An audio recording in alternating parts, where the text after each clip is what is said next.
So finally दोस्तों, अभी हमारे पास एक फ़ोन आया है वीवो का और इसका मॉडल है PD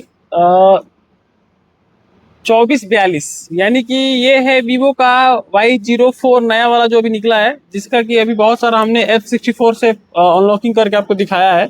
लेकिन अभी मेरे पास कुछ डिफरेंट प्रॉब्लम आया था। जब हमने इसको चेक किया तो पता चला कि ये ओवर हीट हो रहा था।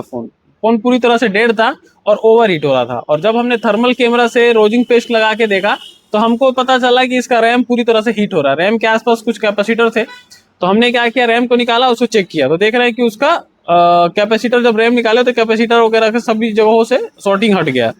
तो उसका हमने रैम चेंज किया। तो इसका प्रोसेस क्या है वो हम आपको आज बताने वाले हैं, क्योंकि काफी सारे फोनों का रैम चेंज करने में लोगों को समझ में आता है कि क्या रैम चेंज किया जा सकता है और चेंज करेंगे तो उसका प्रोसेस क्या होता है। तो वो इस वीडियो में हम समझने वाले हैं।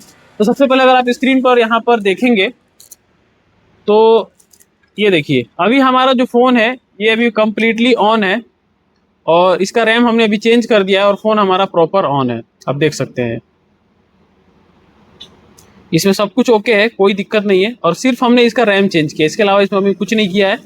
रैम हीट हो रहा था, फ़ोन कम्प्लीटली हमारे पास जब आया था तो डेड आया था और अभी इसका रैम वगैरह सब चेंज हो चुका है। तो मैं इसको अभी क्या करूँगा, इसको यहाँ से निकाल लेता हूँ।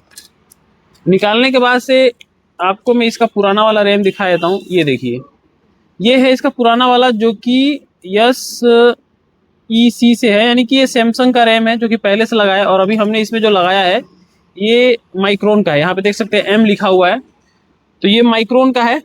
और इसमें जो पहले से लगा हुआ था वो सैमसंग का था, इसमें SE से लिखा रहता है तो आपको पता चल जाएगा सैमसंग का है। और मैंने इसको निकाला है इस वाले फ़ोन से। ये मेरे पास एक ऐसे स्क्रैप मदरबोर्ड पड़ा हुआ था तो मैंने इसे रेंडमली निकाल के इसमें लगा दिया।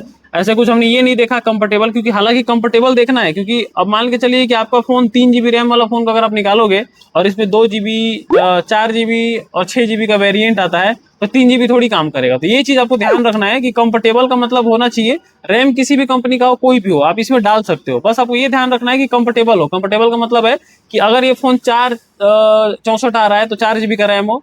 उसको ये नहीं देखना है कि 64 GB है कि 128 GB से, कोई लेना देना नहीं है। आपको ये बस ध्यान देना है कि ये 4 GB हो, 6 GB हो, 8 GB हो रैम। और इस फोन के अंदर कौन कौन सा वेरिएंट का रैम आता है, जैसे ये है Vivo Y19 तो 4 GB का भी आता है और 6 GB का भी आता है।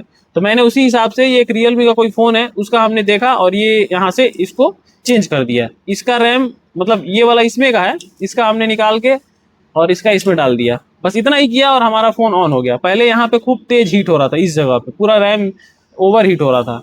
और जब हम रोजिंग अप्लाई किए इस पर तब मुझे पता चला कि केवल रैम हीट हो रहा है और हमारा प्रॉब्लम सॉल्व हो गया। तो अगर आप इसी प्रकार से सोल्यूशन करना चाहते हैं तो उसके लिए काफ़ी ज़्यादा फायदेमंद और काफ़ी ज़्यादा काम आता है ये थर्मल कैमरा। रोजिंग पेस्ट तो क्या होता है कि थोड़ा सा टाइम वेस्टिंग है, लेकिन अगर आपके पास ये थर्मल कैमरा है तो ये काम आसान कर देता है। मोबाइल में कनेक्ट करेंगे तो आपको पूरा बोर्ड का हीट दिखा देगा कहाँ हीट हो रहा है। रोजिंग पेस्ट कहाँ कहाँ आप अप्लाई करेंगे, किसका किसका सील उखाड़ेंगे।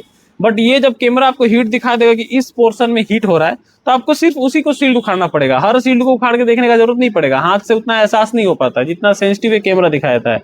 तो ये कैमरा मंगाइए और इसी प्रकार के जो फोन है उसका आप आसानी से टाइम बचा के कम समय में सोल्यूशन करिए और पैसा कमाइए।